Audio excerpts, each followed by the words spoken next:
Hello folks, welcome back to the channel, VR Dead here. Today I'm going to show you a comparison between several combat games that are available in VR. After extensive research I saw that there were not many videos around that compared several combat titles. I found a guy that probably did this video about 2 years ago. What I'm gonna tell you here is when I played this game, how I felt about it. I'm gonna look at the graphics, then the physics, AI, the things that you actually have to do in a game. Each game has pros and cons, so I would suggest you to watch this video and don't forget to like and subscribe. The first game I want to talk to you about is Hellsplit Arena. The backstory of this game is not very deep. You are basically a undead warrior that is fighting in hell. And you have to fight through different levels, which generally end with a boss. Every time you complete a round, you gain some money, and then you can unlock weapons, armors, shields, and things like that. I greet you at the arena of the old cemetery. Do you want to know who I am? I don't give a f. If you are getting into it thinking that this is a serious combat game, probably that's not the correct mindset. But that's okay. This game made me laugh so hard. It gave me a moment of absolute delight. But first let's talk about the graphics. This game looks pretty good, even considering it came out quite a while ago. Even though it didn't give me a wow moment like other VR titles, I was still impressed by the quality of the environments. You get to fight in different arenas at different time of the day, and that's pretty cool. Performance-wise, this game runs pretty well, but I think this is because maps are generally very small. And I got some stuttering when I played, for example, larger maps. But despite that, I had a lot of fun. For the kill!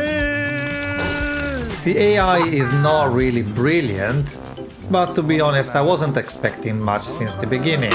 And I found the physics particularly entertaining.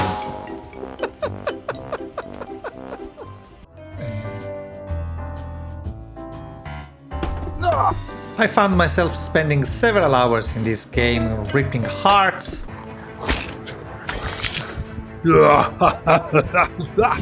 detaching heads from zombies' bodies like Sub-Zero. Sub-Zero wins. Flawless victory. Fatality. And I admit I actually enjoyed that. Probably I should ask myself some questions like, why is pulsating? I mean, it's a zombie, shouldn't have a pulsating heart, for fuck's sake.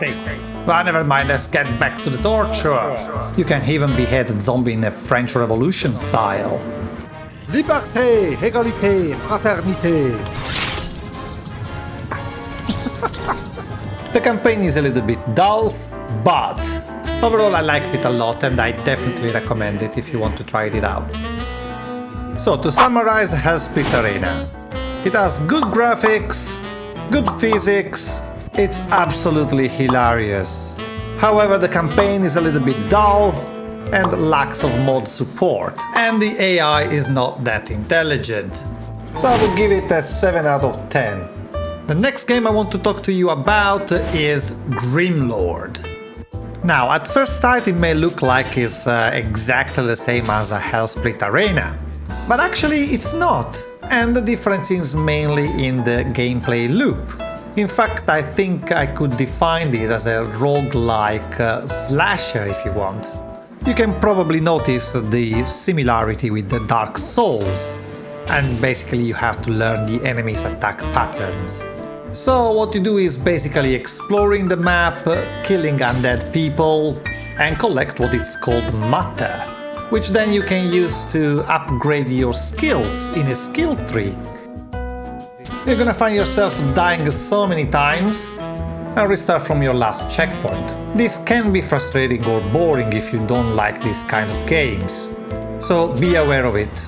As you explore the world you will find raw materials, which then you can use to upgrade or craft your weapons. And around the world are scattered some blueprints where you can unlock new weapons or parts, which is also nice.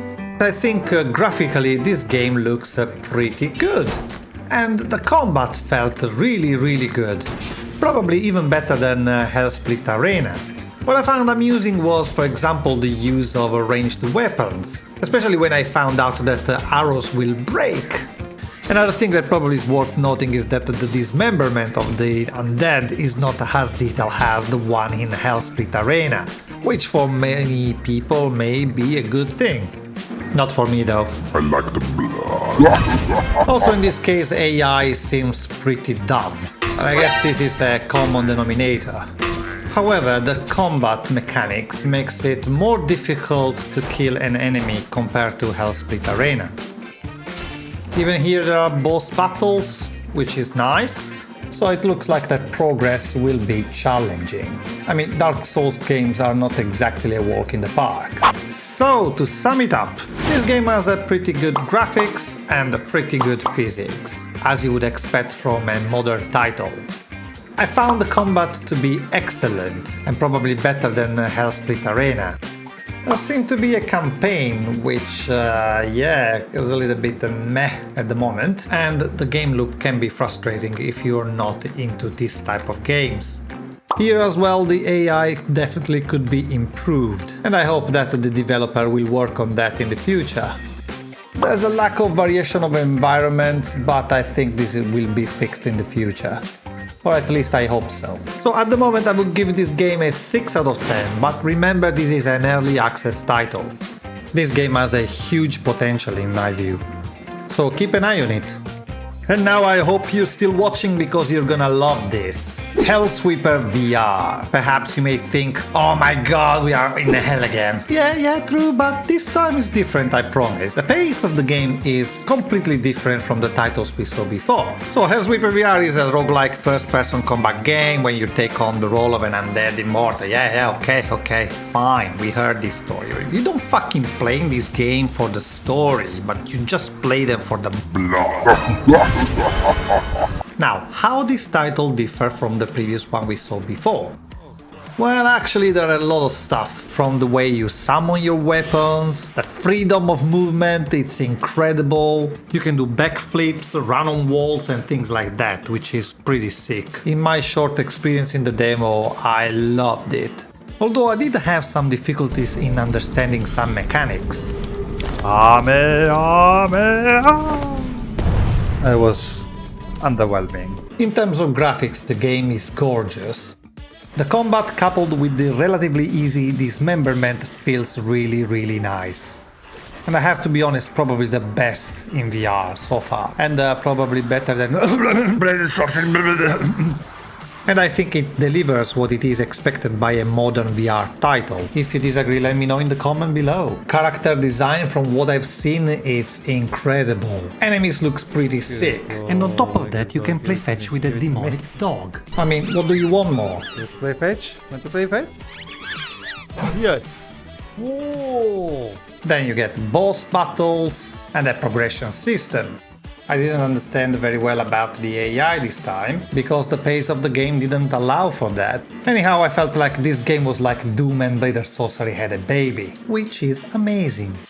The only problem I have with this game is that it's not out yet, but it will be on the 21st of September, so I am really looking forward to it. Unfortunately, I didn't have a lot of time to test all the features of the game, but the amazing gamertag made a video about it, pretty long gameplay. If you are interested, check it out.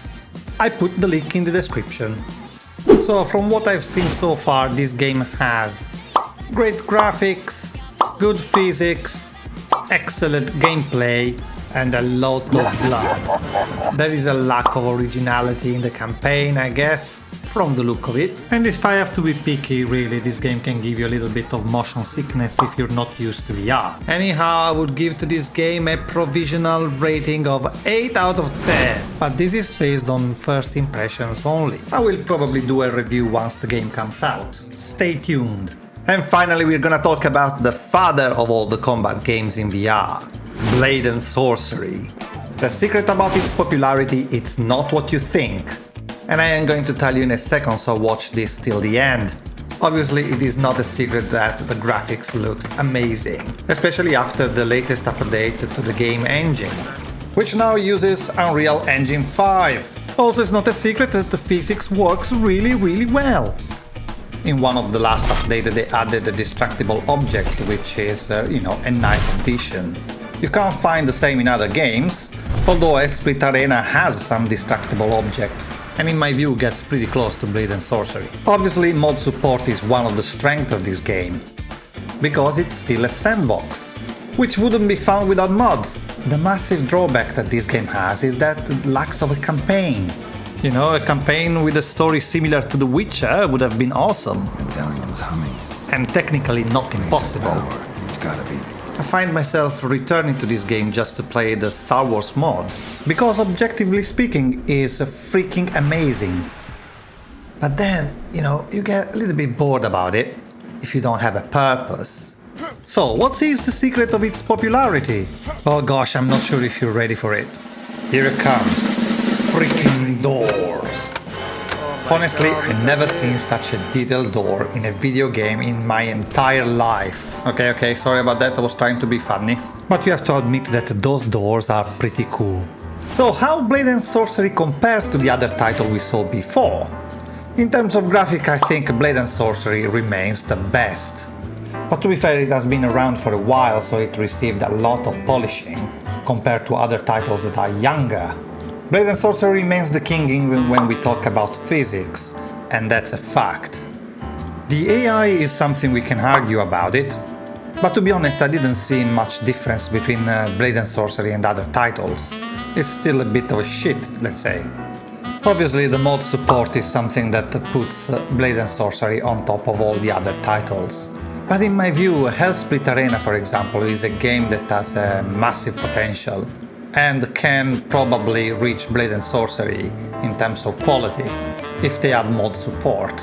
But honestly, the lack of campaign is what really upsets me. I hope the developers will fix this. So if I had to give a rating, I think I would give to Blade and Sorcery a nice 8 out of 10. But that's me. So, putting aside the Hellsweeper VR, which is not out yet, the two games I would definitely recommend you are mainly Blade and Sorcery and the Hellsplit Arena. There is still a bit of work to do on Grimlord, but I think also it has very good potential. And that's it for this video. I hope you enjoyed, and please do like and subscribe and let me know in the comment what you think about these games. As always, thank you for watching and see you next time.